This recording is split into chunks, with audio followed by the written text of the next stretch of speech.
الحمد لله وكفى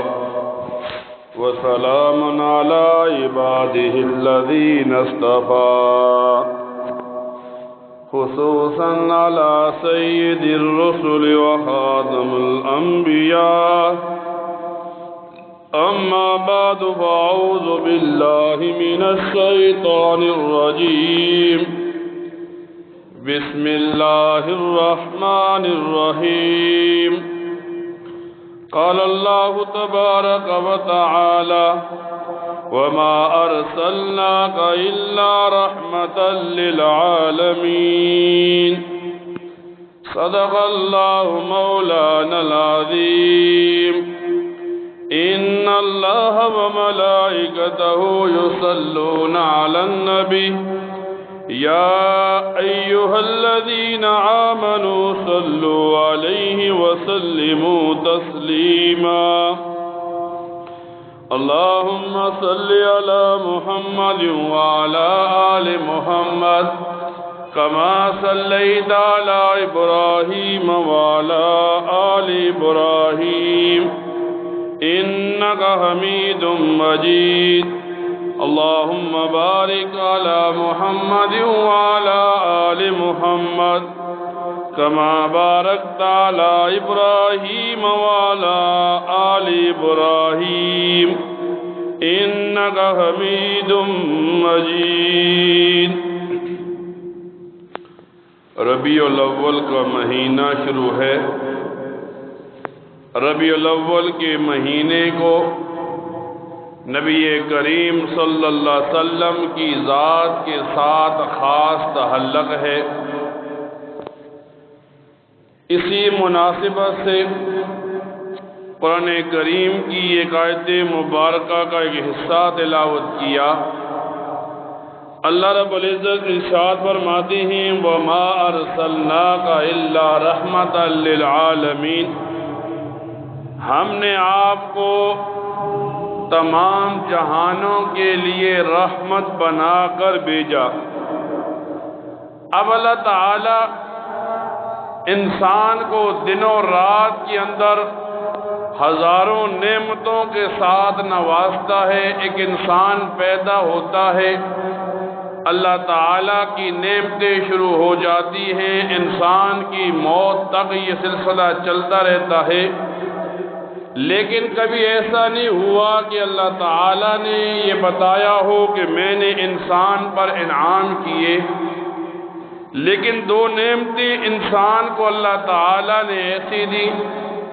جن کے بارے میں اللہ تعالیٰ خود ارشاد فرماتے ہیں کہ یہ دو نعمتیں ساری نعمتوں سے بڑی ہیں جو ہم نے ایک مسلمان کو دی۔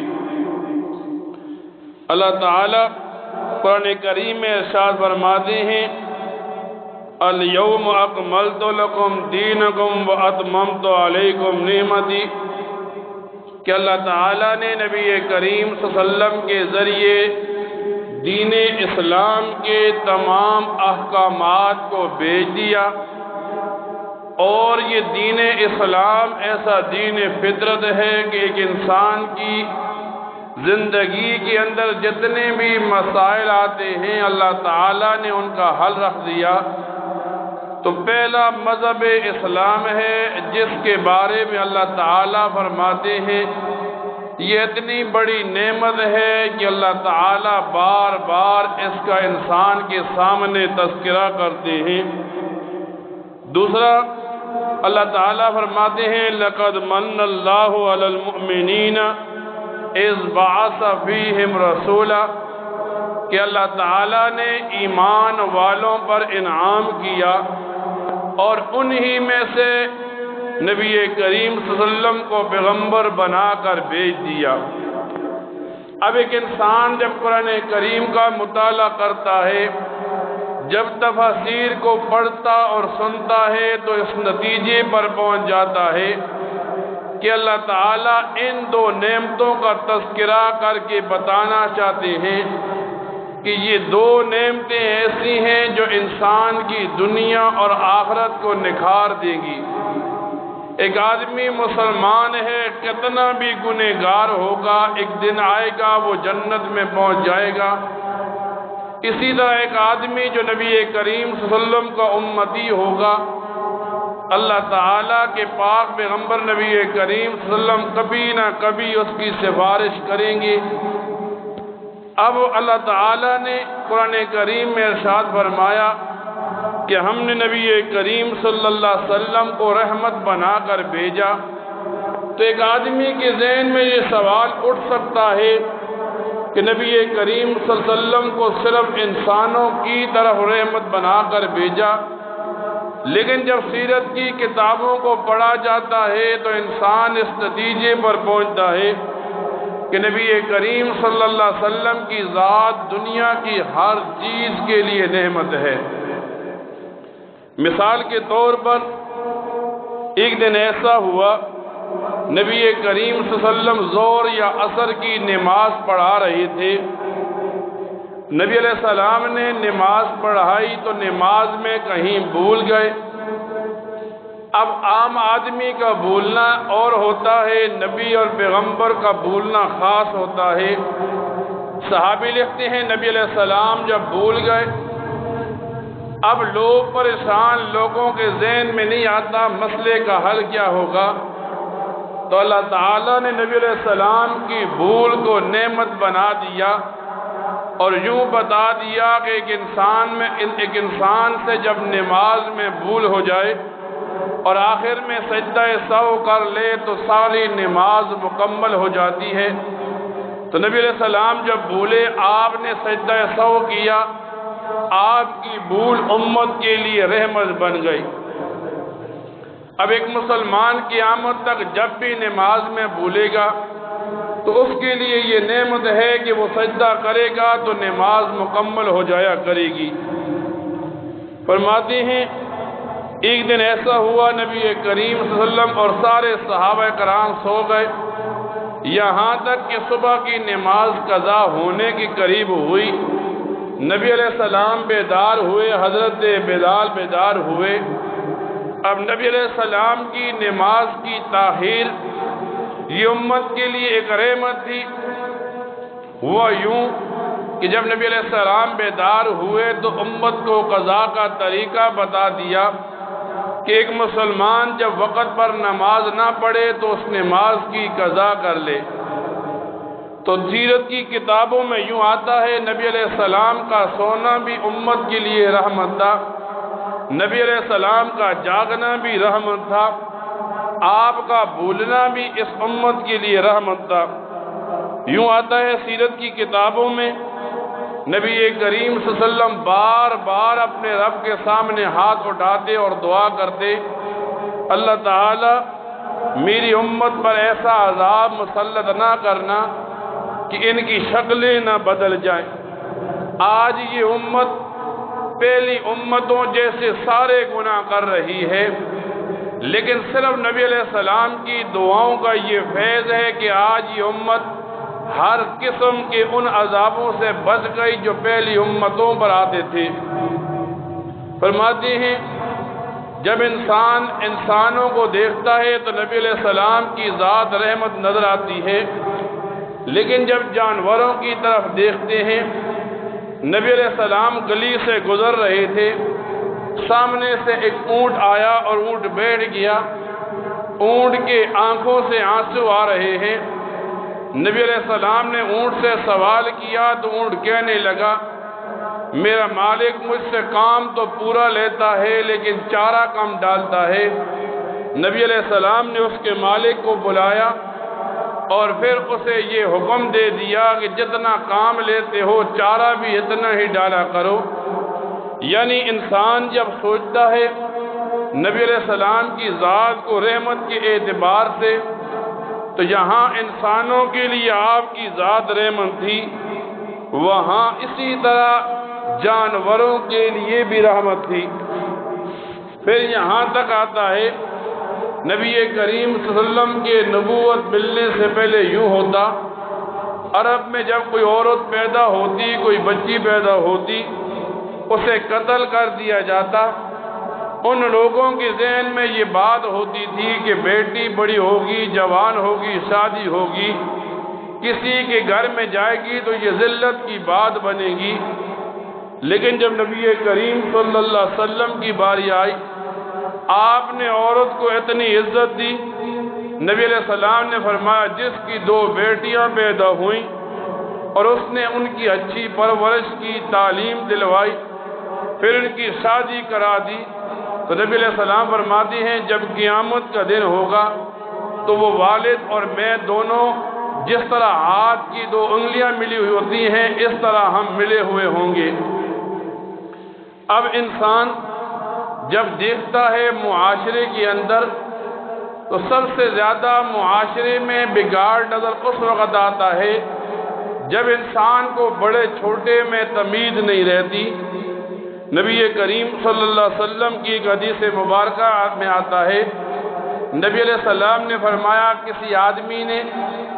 ایسے آدمی کی عزت کی جس کی داڑھی صرف اس وجہ سے کہ وہ مسلمان تھا اس حالت میں سفید ہو گئی، اگر اس بندے نے اس بوڑھے آدمی کی عزت کی تو گویا اس نے میں نبی کریم صلی اللہ علیہ وسلم کی عزت کی۔ آج کل اس معاشرے میں اتنا بگاڑ آ گیا کہ لوگوں کو بڑے چھوٹے کی تمیز نہیں رہتی۔ نبی کریم صلی اللہ علیہ وسلم فرماتے ہیں جس نے ہمارے بڑوں کی عزت نہیں کی، چھوٹوں پر شفقت نہ کی، وہ ہم میں سے نہیں ہے۔ لیکن آج ایک مسلمان اپنی اولاد کو اگر سکھا بھی دیتا ہے تو گھر تک کی عزت سکھاتا ہے، محلے میں رہنے والوں کی عزت نہیں سکھاتا۔ پھر یہی ہوتا ہے کہ وہی جوان جب وہ بچہ جوان ہوتا ہے تو گھر والوں کے لیے بھی عذاب بن جاتا ہے۔ فرماتے ہیں سیرت کی کتابوں میں یوں آتا ہے، نبی کریم صلی اللہ علیہ وسلم مسجد نبوی میں بیٹھے ہوئے ہیں، ایک مزدور آیا جو حلال مزدوری کیا کرتا تھا اپنے ہاتھوں سے،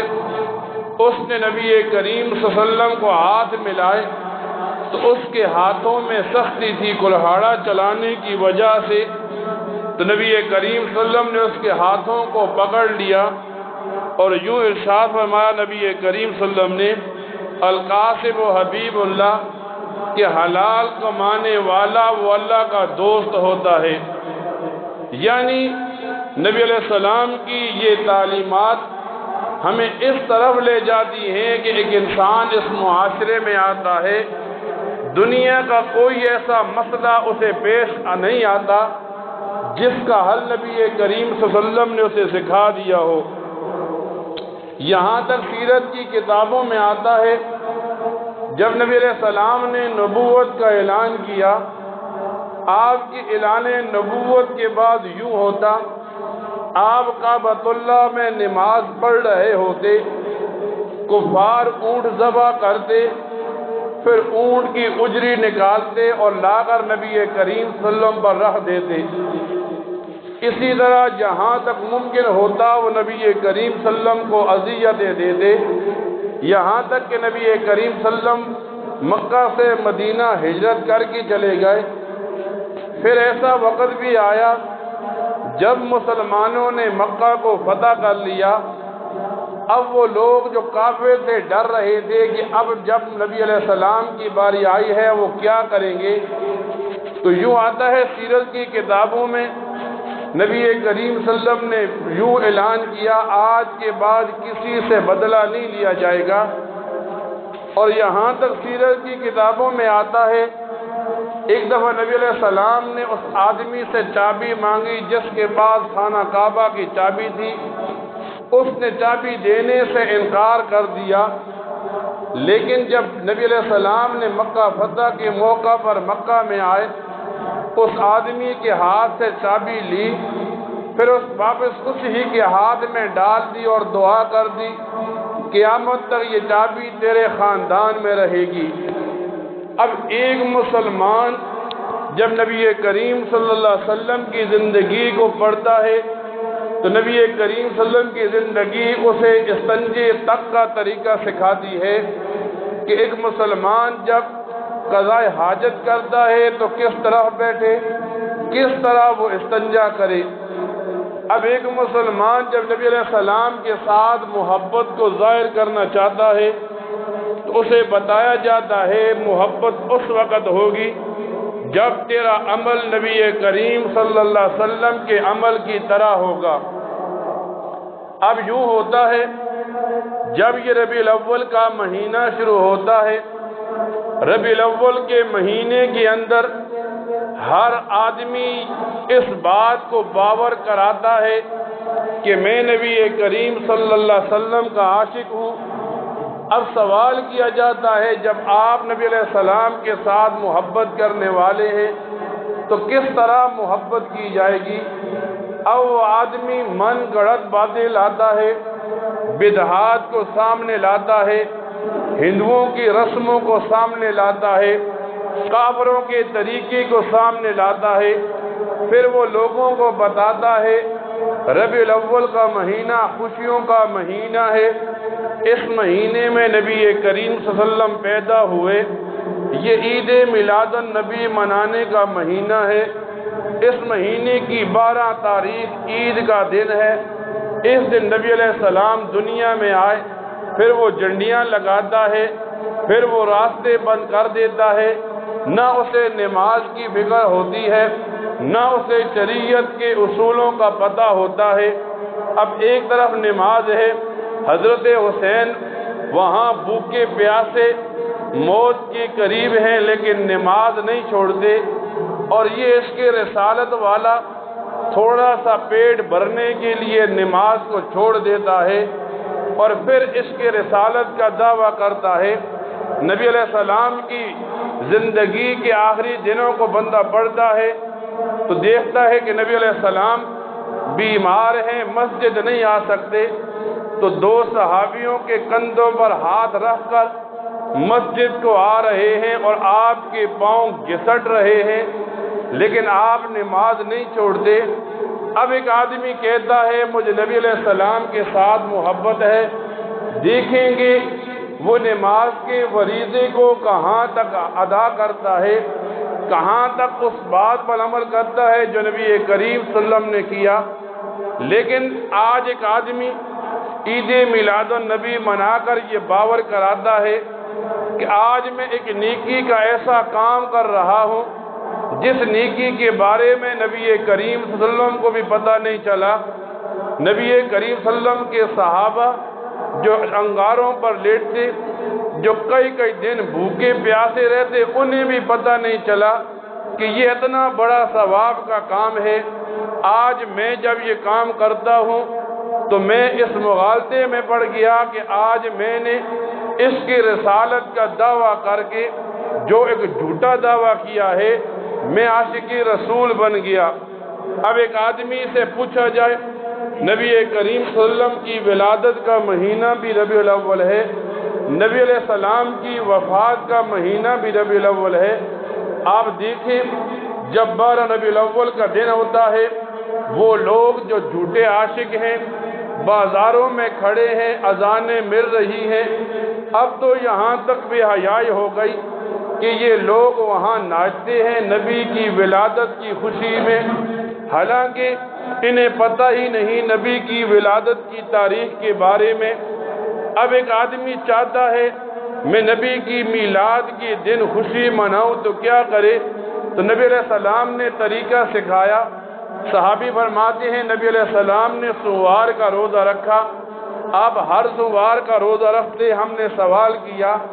تو نبی علیہ السلام نے فرمایا میں سوار کے دن پیدا ہوا اس لیے میں سوار کے دن روزہ رکھتا ہوں۔ آج ان لوگوں کو بتایا جائے اگر تم عاشق رسول ہو تو تم نبی علیہ السلام کے طریقے پر عمل کرو،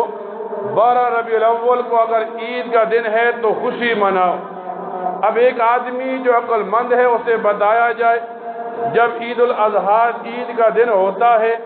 کیا عید کے دن روزہ رکھا جائے یا عید منائی جائے؟ اب نبی علیہ السلام کا طریقہ یہ ہے آپ اپنی ولادت پر روزہ رکھتے ہیں، اور آج ایک بدعتی، آج سنت کو چھوڑنے والا، آج ہندوؤں کے طریقے پر چلنے والا، آج شریعت مطالعہ سے منہ پھیرنے والا، آج سارے فرائض نماز روزے کو چھوڑنے والا یہ سمجھ بیٹھتا ہے کہ 12 ربیع الاول کی عید ہوگی بس میری نجات کا ذریعہ بن جائے گا، حالانکہ اسے بتایا جائے گا پہلے فریضہ ہے، نماز ادا کرنی ہے۔ اگر تو اپنے آپ کو عاشق کہتا ہے تو نبی علیہ السلام کا طریقہ تو نماز کا ہے۔ یہاں تک حدیث کی کتابوں میں آتا ہے، نبی علیہ السلام فرماتے ہیں میرا دل چاہتا ہے میں کسی آدمی کو مصلی پر کھڑا کروں اور ان لوگوں کے گھروں میں جاؤں جو گھروں میں ہیں، ان کے گھروں کو آگ لگا دوں جو نماز کے لیے نہیں آتے۔ آج ایک مسلمان اپنے آپ کو مسلمان بھی کہتا ہے، نہ نماز پڑھتا ہے نہ باقی فرائض پر عمل کرتا ہے، اور جھوٹ کا عشق کا دعویٰ کر کے وہ اس بات کو ثابت کرتا ہے آج میں ایک ایسی بدعت ایجاد کر رہا ہوں، آج میں ایک ایسی برائی ایجاد کر رہا ہوں جو صحابہ کرام نے بھی نہیں کی، پہلی کسی عالم نے بھی نہیں کی۔ اسی لیے آج جب یہ چیز پیدا ہو گئی تو ایک مسلمان کو پتہ ہو گیا یہ کوئی سنت اور ثواب کا کام نہیں بلکہ یہ ایک بدعت ہے، یہ ایک برائی ہے، یہ ایک گناہ کا کام ہے۔ اس لیے مسلمان کو چاہیے جب بھی وہ شریعت کا کوئی کام کرے تو وہ دیکھے یہ سنت کا طریقہ ہے یا نہیں۔ اللہ تعالیٰ سے دعا کیا کرے اللہ تعالیٰ ان باتوں پر عمل کرنے کی توفیق عطا فرمائے۔ وآخر دعوانا الحمدللہ رب العالمین۔